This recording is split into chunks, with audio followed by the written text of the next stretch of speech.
Hey guys, কি খবর সবার? আশা করি সবাই খুব ভালো আছো। আমিও মোটামুটি ভালোই আছি। সকালবেলা সব কাজকর্ম সেরে আমি কিন্তু রেডি হয়ে গেছি। বাড়িতে আছি, শাড়ি পরেছি, মানে কোথাও একটা যাব, না হলে আমি কিন্তু শাড়িটারি পরি না।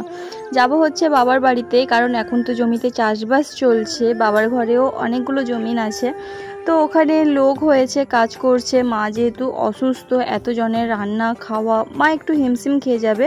তাই বাপি যদিও বলেছিল যে তোকে আসতে হবে না, কিন্তু মেয়ে তো, মায়ের কাছে যাওয়ার জন্য মন এমনিতেই ছটফট করে, তার উপর যখন মা অসুস্থ। মেয়েরা সবসময় নিজেদের কাছে প্রশ্ন করে মেয়েদের কোনো বাড়ি হয় না, কিন্তু মেয়েদের অলরেডি দুটো বাড়ি থাকে, নিজেরও মানে শ্বশুর বাড়িটাও নিজের, বাবার বাড়িটাও নিজের। তো দু জায়গাতেই দুজন মানে ব্যালেন্স করে চলতে হয়। বাড়ি থেকে বেরিয়েছিলাম, তো বাপি ফোন করে বললো যে বাজার করে নিয়ে আসবি। তো চিংড়ি মাছ নিয়ে এলাম, আর এসে যখন দেখি মা অলরেডি ভাত করে ফেলেছে। সকালের খাবারে ওদেরকে ডিম ঝোল দেওয়া। আগেকার দিনে ঠাকুমাদের হাতে রান্না কিন্তু এমনি এমনি টেস্ট হতো না, কারণ তারা কাঠের উনানেও রান্না করতো, তার উপর আবার সিলে বাটা মশলাতেও রান্না করতো।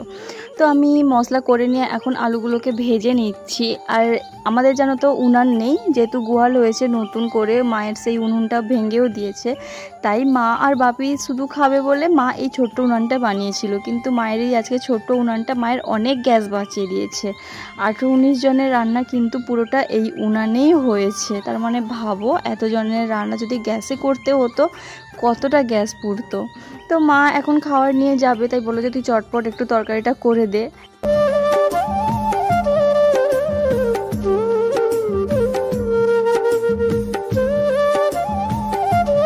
বাপির কথা শুনে যদি আমি না আসতাম, তাহলে আমার মাটা কিন্তু অনেক হিমশিম খেয়ে যেত। এতজনের রান্না, তার উপর এই জেঠিমাকে কিন্তু অনেকক্ষণ থেকে আসতে বলা হয়েছিল, বাট জেঠিমা এসছে হচ্ছে 12টার সময়।